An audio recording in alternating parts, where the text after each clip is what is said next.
the Draymond tech.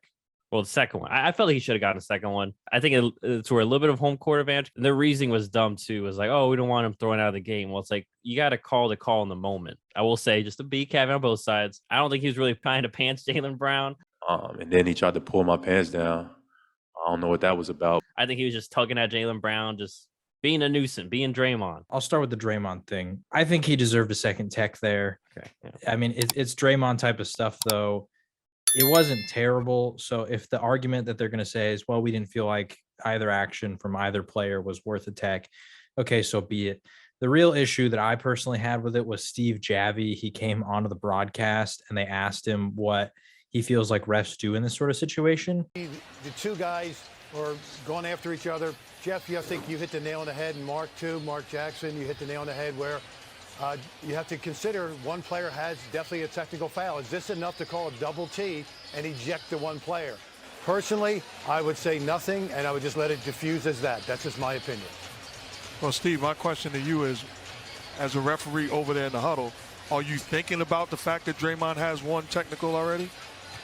Absolutely. I think that's part of good officiating, is the fact that you have to know who has the technical fouls.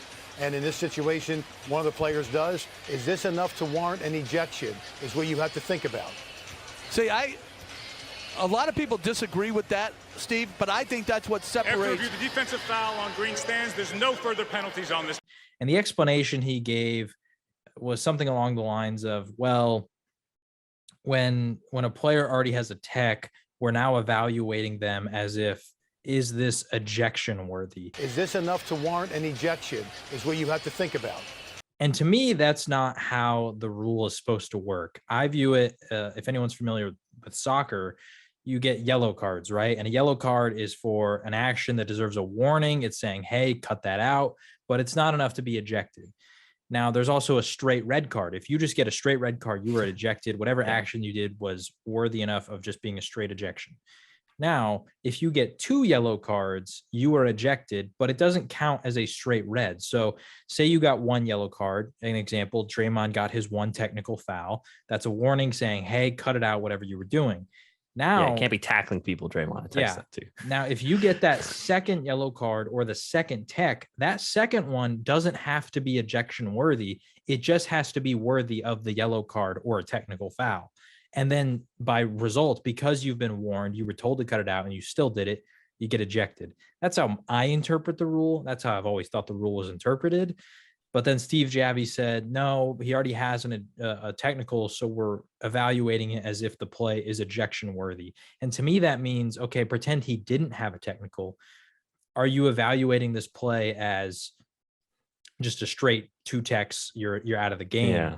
It just feels like that's not how the rule is supposed to go.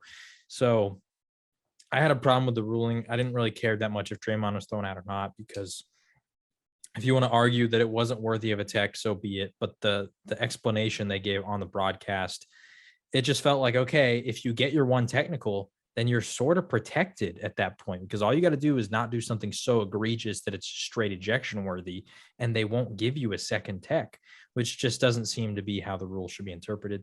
So I had a problem with that. Overall, I thought the officiating in game 2 was pretty garbage for both teams. I don't think either team in general ended up being like drastically affected by it. So don't take this as me being a Celtics fan, like, oh, we lost because of the refs, because that's not what happens.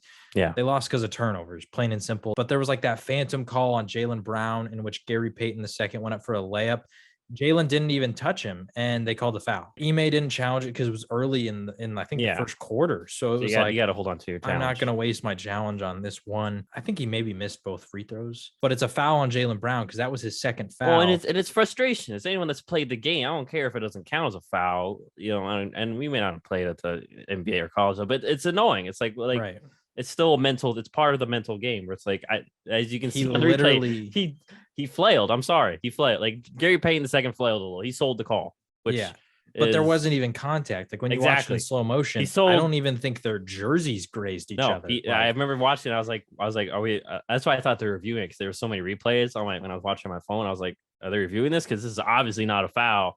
and this should be pretty quick to overturn. I do think they should change the challenge rule. If you get a challenge right, you should be awarded another one, just like the NFL, because Udoka in that situation, in such a terrible call, should be allowed to challenge it and not have to worry about, well, I won't have one for later, because I just think that's ridiculous. So that play was bad. I don't know how you felt about the Jordan Poole reaching up on Derek White when they fell. I don't really care if people think it was a dirty play by Jordan Poole or not. I think the way the refs handled it was pretty trash. So what happened was Jordan Poole, I think he got like a steal or something. He's running down on the fast break to get a layup. Derek White blocks him off the backboard, and the Celtics start going on the fast break. Jordan Poole falls down. He's on the ground. Derek White stumbles by him, attempts to jump over him to get back into the game, and Jordan Poole reaches his arm up, sort of hits Derek White's knee.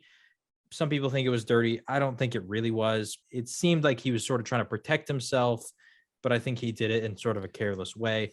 The reason I had a problem with it is the refs on the fast break stopped the play. The Celtics were on the fast break. Tatum is dribbling the ball up. The refs stopped the play, which you would assume means they're going to call a technical foul. Yeah, otherwise, why would you not let the play go on? Mm-hmm. And then they reviewed it and they reversed the call. They took away the technical foul. After review, there's no technical foul on the play as Poole is only protecting himself in live action. The ball is Boston's ball, 28-foot mark, no technical foul.